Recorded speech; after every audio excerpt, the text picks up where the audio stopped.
Hey, ladies and gentlemen, this is Carmine Sabia for Explain America, and President-elect Donald Trump, you guys know it, he does not mince his words when he talks to anybody. Before we get started, please make sure you like, comment, share, and subscribe. Those little things really help us out, and they help our channel continue to grow. And if you're not watching us on YouTube, please visit that address in the lower right-hand corner.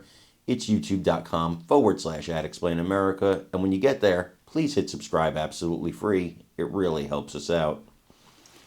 The president-elect is not one to play nice with people he knows despise him. That's what separates him from a lot of politicians. You know, a lot of politicians, they'll play nice with media members who they know do not like them, but they want to try to curry some favor. Trump doesn't play that game. Now, MSNBC reporter Stephanie Ruhle recalled basically Trump telling her to go F herself. But she actually praised him over Kamala Harris and Joe Biden.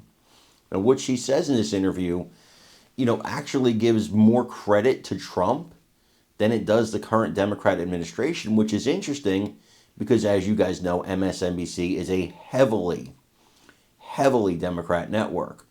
So it is kind of interesting in that regard. And she said basically in this interview that it was just, she could get on the phone and call Trump.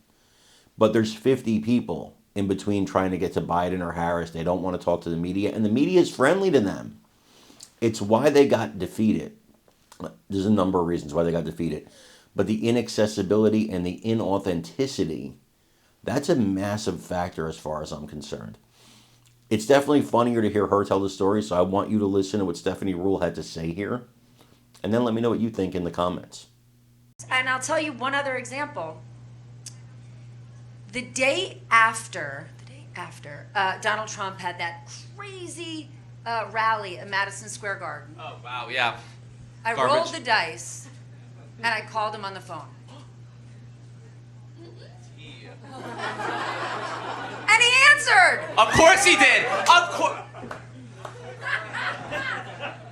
What'd he say? And I wasn't calling to chit-chat. I said, Mr. President, this is Stephanie Ruhle. You made a lot of comments last night, blah, blah, blah, blah. And it was not an on-the-record conversation. Long story, so I'm not going to get into what he said, but I called for one reason.